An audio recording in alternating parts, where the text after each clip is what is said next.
to VOA, Japanese English listening material site with transcript. Uncertainty as US Korea enter new round of defense cost sharing talks. Seoul, the United States and South Korea will begin its fourth round of negotiations over military defense cost sharing in Washington, D.C. Tuesday after a breakdown in talks last month. Jeong Eun-bo, South Korea's top envoy for the negotiations, touched down at Dulles International Airport, outside Washington, on Monday ahead of the Tuesday and Wednesday talks. He expressed optimism in comments at the airport, despite the fact that U.S. negotiators cut short talks on November 19th after representatives from both countries couldn't find common ground.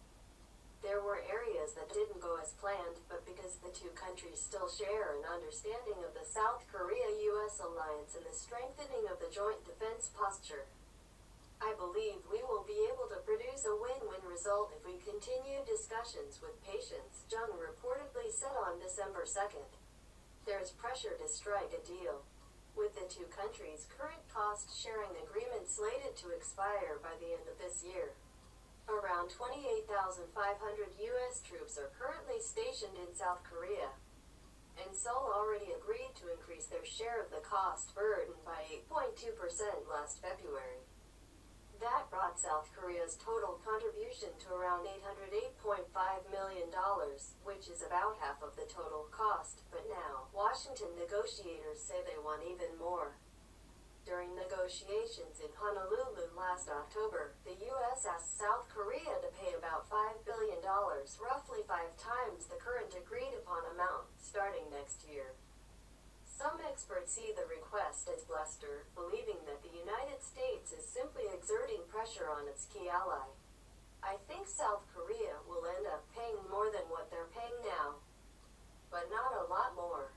C. Harrison Kim, a North Korea expert and professor at the University of Hawaii at Manoa, told VOA, if the cost-sharing agreement does not change, South Korea will be forced to buy more weapons from the U.S. That would undoubtedly happen even as South Korean President Moon Jae-in is speaking with Kim. The South Korean government has to purchase THAAD missile systems, the latest fighter jets, and so forth.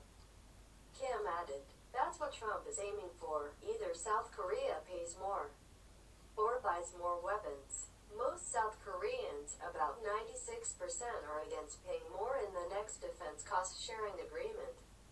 According to a recent survey published by the state-run Korea Institute for National Unification, KINU, in addition to paying around $800 million, South Korea also previously agreed to cover more than 90% of a $10.7 billion bill to move a U.S. military base out of Seoul, plus it currently allows the base to operate rent-free.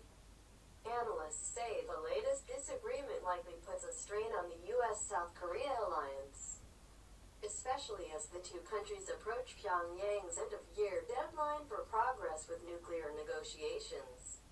As North Korea's provocations are likely to increase in the next 2 months, the U.S. and South Korea would be well advised to quickly and diplomatically resolve their differences on defense cost sharing to demonstrate the strength of their alliance, Lee Farrick-Easley, a professor at UA University in Seoul, wrote in an email. For now, experts are unsure whether the Trump administration will ease up on its America First approach to defense cost-sharing talks. Instead of focusing on the U.S.'s military historical legacy on the Korean Peninsula, President Trump is approaching this as a cost-benefit analysis. Kim told VOA, when you really get down to it, we are trying to analyze this and make sense of it, but I don't think President Trump really cares too much. He just wants to pay less. That's all. Thank you. Listen to VOA.